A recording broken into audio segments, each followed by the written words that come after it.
Baik, seterusnya saya nak kongsi sedikit tentang teknik-teknik asas dalam mengajar kaedah fonik. Baik, untuk membaca, anak-anak kena tahu bunyi. Itu satu. Jadi apa yang kita kena buat, kita kena bagi anak murid dengar dulu bunyi tu. Jadi cikgu kena sebut bunyi tu. A contohnya. Berapa kali, lepas tu tanya dia, bunyi apa awak dengar? So kalau dia boleh dengar bunyi A dengan baik, dia akan jawab balik bunyi A. So kalau dia boleh sebut balik, maknanya dia dah dengar dan dia boleh sebut. Jadi yang pertama, dia boleh dengar dan dia boleh sebut balik bunyi tu. Dan kalau dalam kursus, kami akan guna satu latihan yang dinamakan sebagai latihan asosiasi, di mana bunyi ini kami akan ulang melalui aksi. Panas.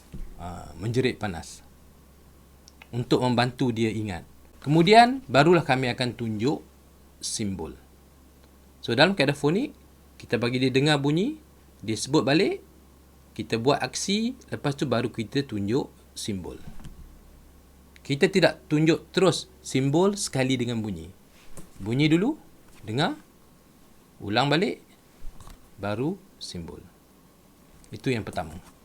Yang kedua, untuk memastikan murid dia kenal simbol, kita kena guna pelbagai deria. Tunjuk kad, guna mata. So, kita kena bagi peluang dia sentuh, dia main, menggunakan plastisine, dan juga dia tulis dengan jari. So, ini akan membantu dia ingat bunyi dan juga tahu rupa dan bentuk huruf. Dan yang ketiganya, kita akan melatih dia menggabung bunyi. So, kita akan tunjuk pada dia konsep kad berkawan. So, kita akan tunjuk konsep N berkawan dengan A jadi Na. So, bila menggabung ni, selalu kita latih dia dengan menggerakkan jari kita. Terus. Jadi, bila dia gabung, dia akan sebut Na. Jangan eja Na.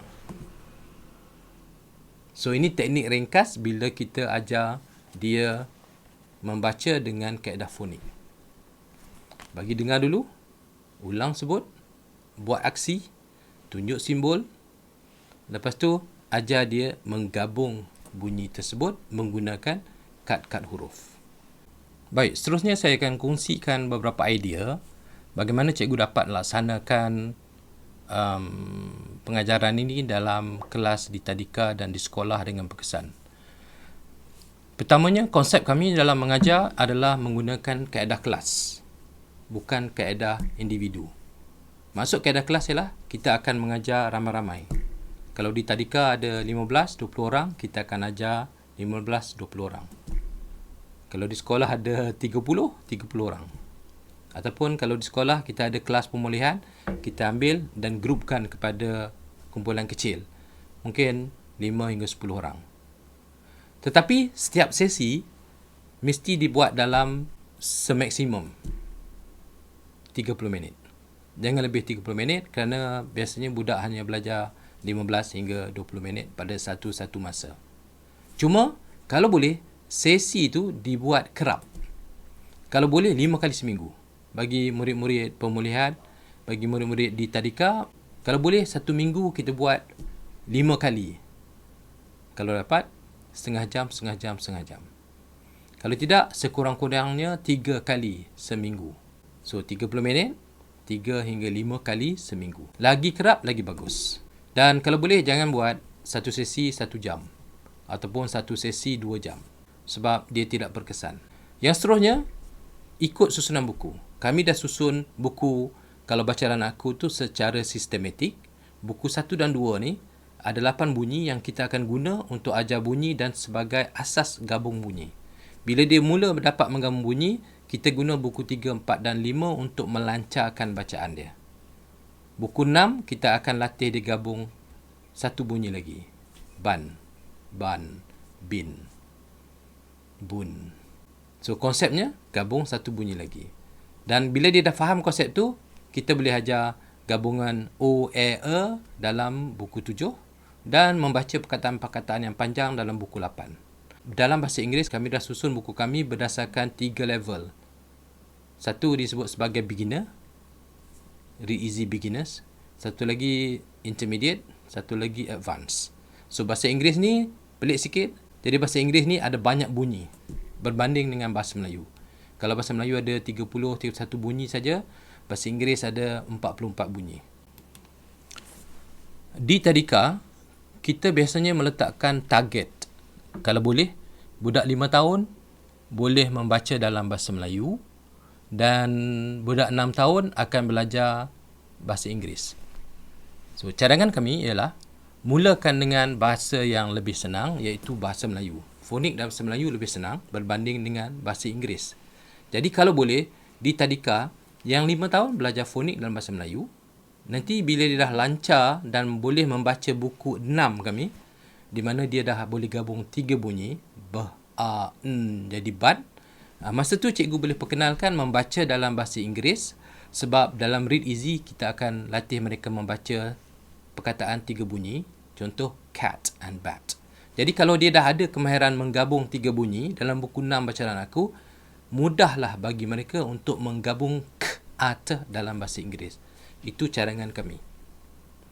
So target kita, kalau boleh, dia mula membaca bahasa Melayu pada umur 5 tahun dan bila dia masuk 6 tahun, dia akan fokus kepada bahasa Inggeris. Begitu juga bagi murid pemulihan di sekolah-sekolah ataupun cikgu nak guna untuk murid baru tahun 1, kalau nak senang, ajar fonik bahasa Melayu dulu. Jangan ajar dua-dua serentak. Fonik bahasa Melayu dulu. Seperti saya sebut, bila dah pandai gabung bunyi 3 bunyi, baru mulakan dengan bahasa Inggeris. Dan saya dapati ada di sekolah murid-murid yang tak boleh membaca menggunakan kaedah mengeja, ataupun mereka ada masalah daya ingatan, ataupun mereka tidak ada fokus untuk menghafal, mengingat, dan ramai juga anak-anak yang jadi keliru bila mereka terpaksa menghafal banyak pola-pola ejaan. Jadi saya cadangkan supaya murid-murid ini diajar menggunakan kaedah fonik, dan apabila mengajar gabung bunyi nanti, cikgu boleh terangkan MA itu jadi ma sebab bunyi a tu. Jadi kalau kita gabung ma jadi ma. So bagi murid-murid yang terbiasa mengeja, dia nak sebut MA. So kita cuba bagi dia sebut a. Dan latih dia gabungkan ma. Bukan hafal ma. Bukan eja ma.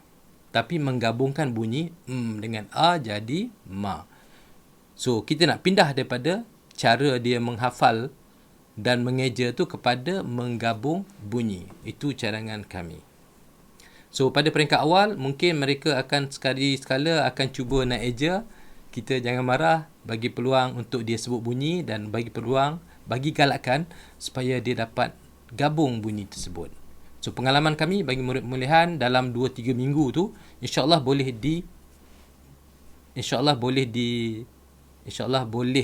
ditukar daripada cara mengeja ataupun menghafal kepada menggabung bunyi.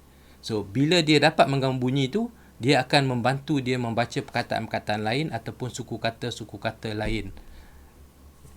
Bila dia dapat menggabung bunyi tu, yang kita mula dengan gabung 2 bunyi, nanti bila menggabung 3 bunyi, nak baca akhiran tu, ban, bin, bun, jadi lebih senang. Dan cikgu akan lihat perbezaannya bila dia mula membaca perkataan yang panjang-panjang macam bangunan, menyenaraikan, mereka akan baca lebih lancar daripada murid yang mengeja nanti. So, itu yang saya cadangkan. Bagi murid-murid pemulihan atau murid yang ada masalah, bagi yang lambat sikit menggabung bunyi, saya cadangkan cikgu banyak buat aktiviti gabung bunyi dengan mereka secara praktikal. Bagi murid-murid yang ada masalah nak ingat bentuk, simbol dan sebagainya, banyakkan guna aktiviti sensori. Menulis, guna jari. Jangan guna pen, jangan guna pensel. Lebih banyak sensori yang digunakan, lebih baik untuk mereka. Especially murid yang ada masalah disleksik atau autistik. Jadi kalau cikgu berminat untuk ikut kursus-kursus kami dengan lebih detail bagaimana kita melaksanakan idea-idea ini, cikgu boleh ke website kami ataupun klik di link yang saya tunjukkan. So cikgu boleh ikut kursus-kursus yang terdekat yang akan kami laksanakan. Jadi itu saja daripada saya, cikgu. Mudah-mudahan mendapat manfaat dan panduan bagaimana cikgu nak laksanakan di sekolah nanti. Dan kalau ada isu-isu berkaitan dengan pelaksanaan pengajaran, cikgu boleh hubungi saya melalui WhatsApp saya yang saya telah berikan.